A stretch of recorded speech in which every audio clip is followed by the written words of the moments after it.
l'Europe préparait une occupation de la Moldavie, un pays d'Europe orientale et une ancienne république soviétique. Des troupes de l'OTAN se préparent au déploiement dans la région ukrainienne d'Odessa pour intimider la Transnistrie, une république qui a annoncé sa séparation de la Moldavie en 1990. Bruxelles est déterminée à mener à bien son plan d'occupation de la Moldavie. La date du 30 novembre de cette année, jour des élections au Soviet suprême de la République moldave du Dniestre, est envisagée comme échéance potentielle. La rhétorique un peu belliciste actuelle en Europe, en tout cas en ce qui concerne le conflit ukrainien, est-ce que cette menace est réelle aux yeux de Moscou ? Aux yeux de Moscou, oui, évidemment. On voit bien que ce grignotage permanent de l'Union européenne vers l'Est d'anciens pays de l'Union soviétique pour essayer de les ramener dans l'Union européenne est un danger, avec en plus la construction d'un mur atlantiste de l'OTAN. Lui, il avance une hypothèse que la Russie envisagerait d'y déployer 10 000 soldats supplémentaires. N'oublions pas quels sont les deux objectifs de l'OTAN. C'est garder l'Allemagne sous contrôle et éloigner la Russie. C'est ça l'objectif de l'OTAN. C'est pour ça que la rhétorique belliciste ne s'est jamais arrêtée contre la Russie. Parce que c'est sa raison d'être. L'Union européenne, pareil. Ils veulent maintenir sous contrôle l'Allemagne et continuer de repousser la Russie, repousser. S'ils arrivent à faire en sorte que la Russie soit un pays d'1 kilomètre carré, c'est parfait. Alors il y a un autre volet dans cette situation. L'encerclement par l'OTAN était l'une des raisons de l'enclenchement de l'opération militaire spéciale par Moscou. Alors l'idée aujourd'hui d'un rapprochement entre Chisinau et Bucarest, qui pourrait aller jusqu'à une unification politique, attise également la peur de Moscou. Pourquoi, au lieu de le prendre en compte et peut-être freiner ces processus à l'intérieur, Bruxelles fait tout pour influencer les processus politiques dans ce sens en Moldavie? L'Europe est en train de préparer une occupation de la Moldavie. Encore eux, qui accusent continuellement la Russie de vouloir s'étendre. Mais à la fin de la journée, on voit tout ce qui s'étend à chaque fois. Un pays après l'autre qui se rapproche de qui? Écoutons l'affaire. L'appétit de l'Europe ne se limite pas à l'Ukraine. Le service de renseignement extérieur de la Fédération de Russie a déclaré que l'Europe préparait une occupation de la Moldavie, un pays d'Europe orientale et une ancienne république soviétique. Selon le service de renseignement extérieur russe, actuellement, les États membres de l'OTAN concentrent leurs forces armées en Roumanie, près de la frontière moldave.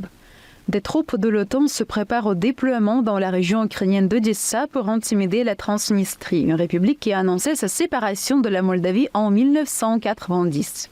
Le service de renseignement extérieur russe ajoute que le premier groupe de militaires professionnels est venu de France et du Royaume-Uni est déjà arrivé à Odessa. Ce scénario pourrait être mis en œuvre après les élections parlementaires moldaves du 28 septembre. Donc vous voyez qu'ils ont même déjà des plans d'attaque et des plans d'occupation. Tout est déjà mis en œuvre. Ce qu'il manque, c'est simplement une date, une période qu'ils ont déjà fixée d'ailleurs. On peut déjà assez facilement imaginer quelles seraient les options, les possibilités de la Russie pour pouvoir répondre à cette nouvelle expansion de l'OTAN. Déjà, la Russie pourrait faire en sorte de renforcer sa position en Transnistrie. C'est une zone séparatiste pro-russe en Moldavie. Par la suite, il pourrait faire comme l'Ukraine, envoyer un message très clair qui dit « Toute tentative d'occupation sera considérée comme une menace directe à la sécurité de la Russie. » Après ça, ils pourront déployer des unités mobiles, exactement comme veut faire l'OTAN. Enchaîner des manœuvres militaires et des patrouilles intensifiées. Ils pourraient également utiliser l'aviation, les missiles sol-air, ainsi que des drones, pour pouvoir surveiller les points stratégiques comme Odessa et le passage frontalier avec la Roumanie. En dehors de ça, il y a les sanctions et la diplomatie. Moscou pourrait multiplier des avertissements diplomatiques menaçant l'OTAN de conséquences irréversibles si un passage militaire se fait. Il y a aussi une option qui serait une tentative d'isoler la Moldavie sur le plan international pour pouvoir ralentir ou alors compliquer les projets de l'Occident. Et en action hybride, par exemple, il peut y avoir un soutien au mouvement pro-russe ou alors aux séparatistes dans la région pour pouvoir créer en fait des zones tampons. Et après les classiques cyberattaques contre les infrastructures critiques en Moldavie ou alors en Roumanie pour pouvoir déstabiliser la logistique et donc ralentir l'avancée militaire le temps qu'il y ait d'autres solutions. Ce qui est sûr, c'est qu'une action des Européens de l'OTAN via Odessa ou alors la Roumanie va provoquer un risque d'escalade immédiat avec la Russie, comparable au front supplémentaire qu'il y a déjà avec l'Ukraine. Ce qui est sûr, c'est que dans cette affaire, l'OTAN va faire en sorte de forcer l'Ukraine à coopérer pour leur plan macabre ou alors de littéralement les assister même. Ce qui va encore compliquer ces opérations et ce qui va exposer de nouvelles villes aux frappes russes. La Moldavie est un pays fragile. C'est pour ça que généralement, ils ont choisi la neutralité. Ils ont toujours préféré être neutres. Là, maintenant, ils vont devenir un champ de bataille, un champ de tension majeure, avec un risque de fragmentation interne entre pro-russes et pro-OTAN. Ces pays voisins, comme on l'a vu sur la carte, est-ce qu'on peut revenir en arrière? Voilà. Ces pays voisins, qui sont l'Ukraine et la Roumanie, vont être immédiatement entraînés dans une crise régionale. Et il y aura des pressions économiques et militaires terribles sur eux. Et au-delà de la guerre, il y aura une fois déstabilisation du corridor Odessa, Roumanie, Moldavie. Tout le corridor là sera très perturbé. Donc le commerce et le flux humanitaire va devenir très compliqué. Et au-delà de ça, il y aura maintenant un risque de réfugiés moldaves en Roumanie et en Ukraine, ce qui crée une nouvelle crise humanitaire. Et ces réfugiés moldaves là pourraient même traverser toute la Roumanie et continuer de l'autre côté. Maintenant, les trucs qui limitent l'action de l'OTAN, qui fassent en sorte que la Russie puisse encore empêcher ça avant que ça n'arrive, c'est le fait que la Moldavie n'est pas un pays membre de l'OTAN. L'Alliance n'a donc pas d'obligation de défendre militairement la Moldavie. Une opération via Odessa serait compliquée. Ce serait visible et difficile de justifier diplomatiquement, surtout après l'exemple de l'Ukraine. De plus, la Russie est capable de répliquer rapidement et immédiatement, ce qui va rendre tout plan extrêmement risqué. Il est très peu probable que la Russie laisse faire une chose pareille. Les Russes ne peuvent pas permettre une occupation discrète et planifiée de la Moldavie. Le fait même que la Russie dénonce déjà ça est une preuve. Les réactions iraient du renforcement militaire à des mesures hybrides. Et tout ça peut freiner l'OTAN. Parce que oui, une explosion militaire et le risque d'un affrontement direct contre la Russie, c'est compliqué, hein, j'insiste encore là-dessus. Vous ne voyez pas qu'ils font tout pour ne pas être directement en contact avec la Russie? Ils passent toujours par les proxys, c'est pas pour rien. En tout cas, l'avertissement est déjà lancé sur le plan international. De France et du Royaume-Uni est déjà arrivé à Odessa. Ce scénario pourrait être mis... Et toujours les mêmes. Les militaires français et britanniques sont déjà à Odessa, en train de préparer les choses pour aller de l'autre côté. Avant de poursuivre, laisse-moi te parler d'une nouvelle chaîne qu'on a créée, Excel Enrich. C'est notre espace 100% tech. Les secrets des grandes plateformes, les révolutions plus ou moins silencieuses de la technologie, l'économie numérique et toutes ces innovations qui changent ta vie, voire qui vont changer notre société. Si tu veux comprendre ce qui se cache derrière l'écran, découvrir des histoires que personne ne raconte et avoir un vrai regard d'avance sur la technologie, donc va, tu t'abonnes et puis tu reviens, on continue la vidéo. Après les élections parlementaires moldaves du 28 septembre, le renseignement Donc ils ont même déjà une date, le 28 septembre. russe souligne que les fonctionnaires européens ont peur que, suite aux falsifications préparées par Bruxelles et la capitale moldave Chisinau, les citoyens désespérés descendront dans les rues pour protéger leurs droits. Pour cette raison, à la demande de la présidente moldave Maia Sandu, connue pour sa position pro-européenne, des troupes des pays européens seront déployées dans l'ancienne République soviétique. Bruxelles est déterminée à mener à bien son plan d'occupation de la Moldavie, même si la situation post-électorale ne justifie pas une intervention extérieure. Ils ont très bien formulé ça. Le plan d'occupation de la Moldavie. D'ailleurs, ils ont même marqué ça en couleur pour dire que c'est ce qu'on doit retenir. Mener à bien son plan d'occupation de la Moldavie. Parce qu'absolument rien n'explique le fait qu'il y ait des militaires étrangers qui soient déployés en Moldavie, si ce n'est justement un plan d'occupation. Le déploiement de troupes est prévu ultérieurement. Afin de créer un prétexte, il est envisagé d'organiser des provocations armées contre la Transnistrie et les troupes russes stationnées dans la région. La date du 30 novembre de cette année, jour des élections au Soviet suprême de la République moldave du Dniestre, est envisagée comme échéance potentielle. Et voilà, ils sont encore sur le point de déclencher une nouvelle guerre, une autre guerre, une guerre supplémentaire. Et ils vont trouver le moyen de justifier ça dans leurs médias. Ils vont trouver le moyen de présenter la Transnistrie comme un pays voyou. Ils vont trouver le moyen de se présenter eux comme étant les gentils, les sauveurs de l'humanité. Mais voilà un plan qu'ils sont en train de déclencher. Et il y avait déjà ce genre d'alerte concernant l'Ukraine. À l'époque déjà avec l'Ukraine, il y avait plusieurs signaux qui avaient été lancés. Et par exemple, là on pouvait lire lundi, une vingtaine de navires de guerre russes ont commencé des exercices de tir réels à grande échelle en mer Noire. En juin, l'Ukraine, les États-Unis et d'autres alliés ont organisé un exercice naval dans la mer Noire toujours et au sud de l'Ukraine, malgré les appels russes à l'annulation de ces exercices. En juillet, l'Ukraine, les États-Unis, la Pologne et la Lituanie ont organisé d'autres exercices impliquant plus de 120 soldats. L'article date du 27 juillet 2021 et il était déjà écrit: l'Ukraine organise des exercices militaires avec les États-Unis, la Pologne et la Lituanie. Et plusieurs personnes avaient mis en garde que ces exercices militaires, c'est dans le but de déclencher une guerre. Ceux qui n'avaient pas pris ça à l'époque au sérieux ont commencé à s'en mordre les doigts. Voici la même chose que la Russie est en train de signaler ici. Qu'ils sont en train de vouloir organiser l'occupation de la Moldavie, volontairement créer une guerre, un conflit avec la Transnistrie pour justifier la présence des militaires occidentaux. Quel est l'objectif si ce n'est renforcer l'Ukraine? Quel est l'objectif si ce n'est attaquer la Russie? Factuellement. Est envisagé comme échéance potentielle. Comme l'ajoute le renseignement russe, si cette intervention forcée n'est pas nécessaire, il est prévu d'organiser d'ici novembre des incidents avec les troupes russes dans la région pour créer un prétexte à une entrée de soldats de l'OTAN en Moldavie. Tout comme ils ont créé des incidents avec les drones russes visiblement, puis des incidents avec des avions de chasse russes, puis des incidents avec les fantômes russes, puis des incidents, je ne sais pas, avec le vent qui provenait de Russie. Parce qu'absolument tout est sujet à justifier une guerre. Absolument tout est utile pour pouvoir déclencher les hostilités et envoyer les gens à la mort. Ainsi, les pays européens ont l'intention de démontrer leur force, détermination, compte tenu de l'impasse de leur projet de déployer des troupes de la coalition des volontaires en Ukraine.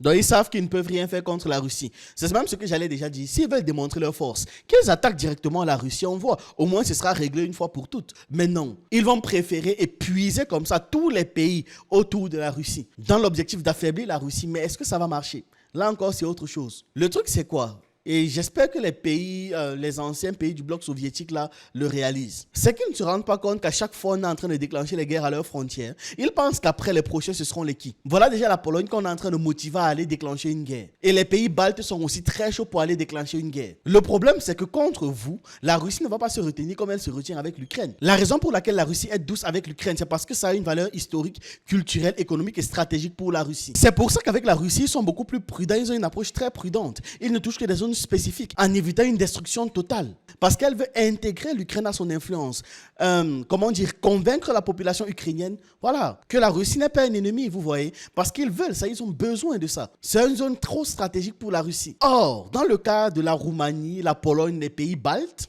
s'ils s'engagent, ce sont les pays membres de l'OTAN. Donc, c'est considéré par la Russie comme étant des adversaires strictement militaires. Ce qui veut dire sans valeur territoriale à intégrer pour la Russie. Donc, ce sera full. Dans l'esprit russe, si un membre de l'OTAN attaque, il n'y a aucun intérêt à modérer la riposte. Il n'y a aucun intérêt à faire preuve de douceur. Il s'agit d'une agression directe d'une puissance ennemie et d'une puissance nucléaire. Parce que l'OTAN est une puissance en tant qu'entité nucléaire. À l'intérieur de l'OTAN, il y a les États-Unis nucléaires, il y a la France nucléaire. Tous les pays que j'ai cités, la Roumanie, Pologne et les trois mousquetaires des pays baltes, sont petits par rapport à la Russie et surtout sont géographiquement proches. Donc, les frappes limitées vont rapidement atteindre leur territoire. Et ça va atteindre les territoires dans les deux sens. Vu que les missiles russes peuvent rapidement les atteindre, leurs missiles aussi pourront rapidement atteindre la Russie. C'est pour ça que la Russie n'aura pas d'autre choix que d'appliquer la stratégie de la dissuasion par l'exemple. C'est-à-dire une frappe rapide, massive, violente, si violente que ça va servir à neutraliser toutes les forces ennemies dès le début, sans passer par un conflit prolongé comme en Ukraine. Ce serait trop risqué. Contre l'OTAN, il faudra écraser l'ennemi, mais vite. Et là maintenant, on va voir comment les choses vont évoluer. Si l'OTAN décide de s'engager, c'est une guerre totale. Il ne s'agira plus d'une guerre locale simplement, mais une confrontation majeure avec des implications globales. Donc comme les anciens pays soviétiques là n'arrivent pas à se rendre compte qu'ils sont instrumentalisés, quand la guerre va arriver chez eux et qu'ils vont recommencer une troisième guerre tribale, c'est là qu'ils vont commencer à dire est-ce que c'était nécessaire? Redoutant un affrontement direct avec la puissance russe, les Européens entendent prendre leur revanche sur la modeste Moldavie. Cette volonté de s'affirmer au détriment des vulnérables a toujours été le ressort du colonialisme européen. C'est vrai, totalement vrai. Très bien expliqué, on ne peut pas dire mieux. Le 4 septembre, Emmanuel Macron, à l'issue de la réunion de la coalition des volontaires, a déclaré que les représentants de 26 pays ont accepté de déployer du matériel ou des troupes en Ukraine après la fin du conflit. Nous avons aujourd'hui 26 pays qui formellement se sont engagés, plusieurs autres encore à clarifier leur position, mais 26 pays qui se sont engagés à déployer comme force de réassurance des troupes en Ukraine ou à être présents sur le sol, en mer ou dans les airs pour apporter cette réassurance au territoire ukrainien et à l'Ukraine le jour d'après le cessez-le-feu ou la paix. En commentant cette initiative, Dmitry Peskov a noté que les pays qui veulent déployer leurs troupes en Ukraine ne se rendent pas compte des terribles conséquences de leurs actions et Sergei Lavrov a ajouté que les soi-disant soldats de la paix seraient des forces d'occupation et les cibles légitimes pour l'armée russe. Monsieur Poulain, bonsoir. Bonsoir. La Moldavie est réellement devenue un des points névralgiques de la confrontation aujourd'hui entre la Russie et l'Occident. On le voit, les accusations du service de renseignement russe selon lesquelles l'OTAN serait en train de transformer ce petit pays en avant-poste militaire sur le flanc oriental de l'Alliance sont éloquentes. Est-ce que vous pensez que ce pays peut devenir une nouvelle Ukraine entre les mains de l'UE aujourd'hui? Non, je ne pense pas. Bon, c'est pas moi qu'on pose la question, mais je réponds. Je pense pas qu'ils aient une grande population ou alors une forte économie, factuellement. Non, vraiment, on est largement en dessous de ce que pourrait être l'Ukraine. Par contre, ils pourraient servir de zone tampon, c'est-à-dire de zone à partir de laquelle ils continuent d'alimenter en flux l'Ukraine en réalité. Et là, ils pourront justifier avec tout et n'importe quoi. C'est pour ça que non, ça ne va pas forcément devenir une nouvelle Ukraine. Mais si le pays tombe aux mains des Occidentaux, ça peut être très grave pour la Russie. C'est pour ça que la Russie ne peut pas permettre ce genre de truc. Alors, peut-être pas une nouvelle Ukraine, déjà par la taille et la population et la petite armée moldave. L'armée moldave est petite. Bon, en même temps, quand tu as 2,3 millions d'habitants, ton armée, ce n'est pas... C'est pas l'armée chinoise. En plus, déjà aussi dans la Constitution, une neutralité qui est inscrite. Mais en revanche, on voit très bien que maintenant, avec le gouvernement actuel, la Moldavie penche du côté européen et l'Union européenne fait tout pour ramener dans son escarcelle et sa zone d'influence. Oui, étant donné que la présidente moldave s'appelle Maya Sandu, est trop pro-Occident. En fait, elle a même dépassé le niveau d'être pro-Occident. Elle a atteint, comme malheureusement beaucoup de dirigeants, le niveau de valet de l'Occident. À ce niveau-là, c'est pas que l'Occident vous donne une légère sympathie. Non, pas du tout. C'est que vous êtes obéissant. Tout ce qu'ils vous disent de faire, vous faites. La Moldavie, avec des procédures de lutte contre la corruption, d'intégration européenne, pour faire en sorte que la Moldavie se tourne du côté ouest plutôt que du côté de la Russie. Donc oui, il y a clairement un jeu d'influence qui se fait jour, mais de là à dire que la Moldavie pourrait être une nouvelle Ukraine, on n'est pas du tout dans la même échelle et la même typologie. Mais aujourd'hui, la Moldavie se plie volontiers à ce jeu-là. Sous la présidence de Maya Sandu, Chisinau affiche une volonté d'intégration euro-atlantique, elle ne le cache pas. Elle rompt ainsi avec une neutralité historique qui constituait un équilibre quand même, bien que fragile, entre Moscou et l'Ouest. Et le Kremlin perçoit cet alignement aujourd'hui comme une menace directe. Si on prend en considération la rhétorique un peu belliciste actuelle en Europe, en tout cas en ce qui concerne le conflit ukrainien, est-ce que cette menace est réelle aux yeux de Moscou? Aux yeux de Moscou, oui, évidemment. On voit bien que ce grignotage permanent de l'Union européenne vers l'Est d'anciens pays de l'Union soviétique pour essayer de les ramener dans l'Union européenne est un danger, avec en plus la construction d'un mur atlantiste de l'OTAN, notamment avec cette nouvelle base en Roumanie, mais aussi tous les pays qui renforcent leurs frontières à l'Est. Et donc la menace, oui, de changement d'allégeance est réelle, avec le risque effectivement que ce qui était autrefois constitutionnel et donc le fait que ce soit un pays neutre change et qu'après d'abord un tropisme européen, la Moldavie prenne aussi un tropisme otanesque et cherche à rejoindre l'OTAN, même si ce n'est pas dans l'immédiat. Mais à terme, oui, c'est une possibilité.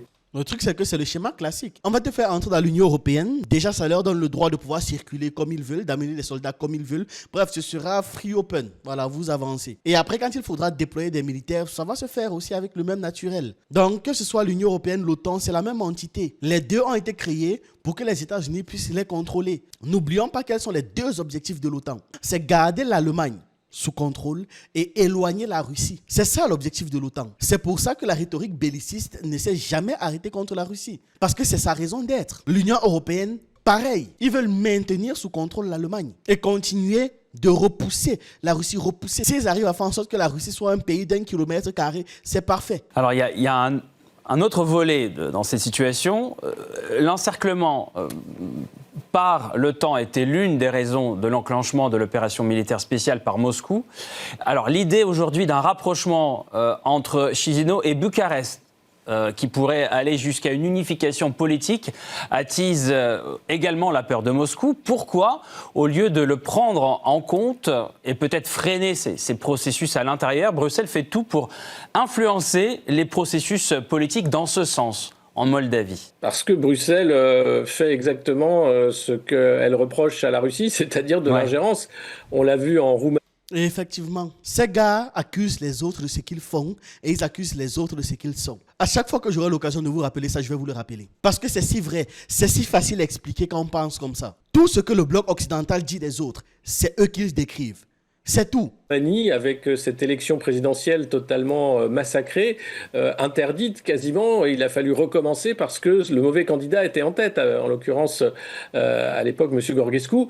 Et après cela, on voit bien que le gouvernement pro-européen et pro-OTAN qui a été mis en place en Roumanie a pour but évidemment d'essayer d'influencer dans la région et de chercher à toujours plus ramener de pays satellites au sein de l'arc atlantiste et européen. Donc, c'est-à-dire même chose. Quand les gars voient que les élections n'iront pas dans leur faveur, tac, tout d'un coup, oh non, on doit refaire les élections, c'est pas bon. Mais dès que les élections vont dans leur faveur, mais comment? C'est le peuple qui a choisi. Respecter la volonté du peuple. Aujourd'hui, Bruxelles cherche toujours plus. On le voit à la fois avec les investissements lourds de l'OTAN en Roumanie, notamment avec cette base qui ne devait pas s'arrêter et continuer.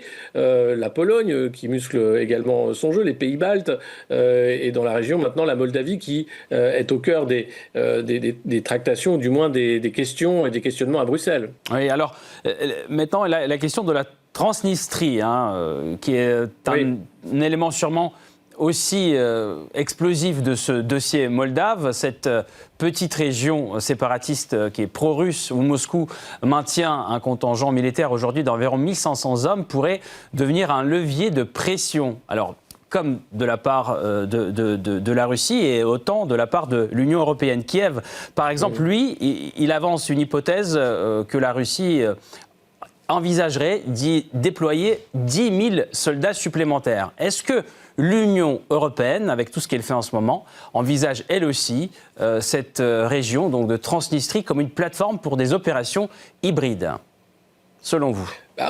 On pourrait le craindre, oui, quand on voit maintenant les manœuvres et l'accumulation de troupes et de matériel de l'OTAN sur le flanc est de l'Union européenne, qu'effectivement, la peur est de dire que d'un côté, la Russie va amener 10 000 hommes, mais dans le même temps, l'OTAN vient de créer une super base en Roumanie et continue de masser des troupes et d'avoir cette logique, non pas d'affrontement, mais de chercher toujours la petite bête et de dire voilà, la Russie est notre ennemi, nous devons faire attention, le danger vient de l'Est. Dernièrement, on a eu encore ce psychodrame autour de l'espace aérien au-dessus de la mer Baltique. Rien de grave en réalité, mais monté en épingle, encore une fois, par les uns et les autres pour essayer de trouver toujours une excuse pour masser toujours plus de troupes du côté est de l'Union européenne. Ça dit vraiment, mais les militaires là, pourquoi ils obéissent? C'est une véritable question importante. Pourquoi est-ce que les militaires obéissent? Il faut que l'on réponde à ça dans une vidéo. Parce que vous ne pouvez pas me dire que ces gars ne réfléchissent pas, c'est pas vrai. Ils réfléchissent. Ce sont d'ailleurs des gens extrêmement intelligents, extrêmement forts, qui comprennent bien les trucs. En plus, on est en train de parler des gars du terrain. Ça veut dire qu'ils savent comment ça se passe. Pourquoi ils obéissent? Donc il y a clairement une volonté de créer un nouveau mur de fer, en quelque sorte, un nouveau rideau de fer. En plus, ils obéissent même à qui? À des enfoirés en costard cravate. Des gens qui n'ont jamais touché la bout de leurs doigts. En Europe. Mais est-ce que vous pensez qu'une intégration possible de Chisinau dans l'espace euro-atlantique toujours plus profondément peut isoler la Russie de ses forces en Transnistrie aujourd'hui? Oui, bien sûr, ils peuvent. Est-ce que ça serait grave si on parle de géostratégie à long terme? Ce serait même extrêmement grave. C'est pas pour rien qu'ils envisagent de déployer 10 000 hommes. Oui, bien sûr, c'est le risque, la volonté de fermer les accès de la Russie, d'abord au niveau balte, maintenant en Transnistrie. L'idée étant d'isoler un maximum. On voit en Ukraine la volonté aussi de récupérer la Crimée. C'est toujours la même chose, pousser le plus loin possible la frontière et toujours dire que la Russie Russie est un danger parce qu'elle pourrait envahir d'autres pays et donc l'OTAN doit être la solution de sécurité de ces pays-là, même s'ils ne sont pas membres de l'OTAN. C'est bien d'ailleurs toute la question et pourquoi l'Union européenne arrive en supplétif en quelque sorte pour faire entrer du côté atlantiste ces pays qui autrefois étaient plutôt dans la zone d'influence russe. Alors dans ce cas-là, si Bruxelles envisage sérieusement ce scénario, est-ce que cela ouvre la voie à une militarisation croissante du flanc est de l'Europe, malgré la réticence des pays comme la Hongrie ou la Slovaquie par exemple? Même c'est pas suffisant, mais il y a aussi les pays baltes, bien sûr. Alors pourquoi continuer à alimenter donc ce chaudron parallèlement à la guerre en Ukraine? Parce que c'est une volonté de continuer de faire de la Russie l'ennemi millénaire de l'Union européenne. Hein. Ça, c'est déjà acté, mais je pourrais partir sur une autre idée. C'est-à-dire la volonté de pouvoir faire en sorte que la Russie ne se repose pas. Donc, enchaîner 1, 2, 3, 4, 5 comme ça, successivement. N'oublions pas que la guerre en Ukraine est déclenchée, classique, pour pouvoir récupérer l'Ukraine, repousser encore la frontière russe, mais surtout affaiblir la Russie. Donc là, ils se rendent compte qu'ils sont en train de perdre en Ukraine. Ils doivent rapidement pouvoir trouver un autre front, un autre endroit, une autre raison de tension. Parce que le discours belliciste doit continuer, ça doit même s'amplifier, vous voyez. Je pense qu'il y a aussi de ça. Qui est toute jeune en réalité, qui n'existerait pas sans cette peur et sans cette panique otanienne. Et on voit bien qu'en ce moment, le but est de créer réellement un nouveau rideau de fer. Physiquement, hein, on a vu Ursula von der Leyen faire le tour d'ailleurs de cette frontière en Pologne, montrer combien les no man's land, les mines, les terrains minés, les barbelés et les soldats se massaient à la frontière Est comme s'ils attendaient une invasion de la part de la Russie qui n'est pas à l'ordre du jour évidemment. Et donc ce narratif, ce récit continue, il est consubstantiel en réalité de la construction européenne telle qu'elle est faite aujourd'hui et aussi de la mainmise de l'OTAN sur les pays européens qui disent défendre les valeurs démocratiques et qui en réalité sont en train d'investir massivement dans des industries de guerre et de défense américaines avant qu'européennes. Ah, c'est quand même la démocratie militaire. Qu'est-ce que vous voulez qu'on vous dise? C'est les valeurs des démocraties, non? Donc, ils rendent populaires les guerres. Le concept doit se propager à travers le monde. Pas chez eux, non, c'est pas bien. Mais chez vous, oui. Ça doit être démocratisé. Avant qu'on ne continue, prends une seconde pour t'abonner. Ici, on partage chaque jour des vidéos variées. Actualité, géopolitique, histoire, interviews et analyses. Parfois, on rit, parfois, c'est plus sérieux. Mais à chaque fois, il y a quelque chose à retenir. Et en t'abonnant, tu ne manqueras pas les sujets qui t'intéressent. Et tu rejoins une communauté qui apprend et avance ensemble. Si tu veux aller plus loin, ou alors soutenir la chaîne, tu peux devenir membre. Et si tu es curieux d'autres univers, nous avons d'autres chaînes. Excel Enrich pour l'univers tech. Le jeune initié pour la culture et la spiritualité africaine. Je te laisse tous les liens en description. Voilà, c'est dit. On retourne au sujet. Alors cette Moldavie, donc tiraillée, seulement 2,5 millions d'habitants, c'est peu. Sa neutralité est inscrite dans sa constitution également. Est-ce que vous pensez que cela 2,5 millions d'habitants, ce n'est pas la population du Gabon à peu près. Puisse être révisé en cas d'une collaboration plus ouverte avec les pays de l'OTAN et avec Bruxelles? Oui, tout est possible en réalité. Dans la Constitution, il suffirait d'un vote d'abord au Parlement aux 2 tiers, et puis d'un référendum où une majorité de citoyens moldaves seraient d'accord pour entrer dans l'Union européenne et rejoindre l'OTAN. Le truc, c'est que les chiffres peuvent être tronqués. À maintes reprises, on sait dans l'histoire que les chiffres de ce genre de vote ont été manipulés, volontairement tronqués. Donc, ce serait compliqué de par ces chiffres-là, de dire que la population veut entrer dans l'OTAN. C'est faux, c'est toujours manipulé. En règle générale, même, on ne gagne pas par les urnes. C'est pas par les urnes que l'on gagne. Parce que les urnes, les résultats peuvent être tronqués.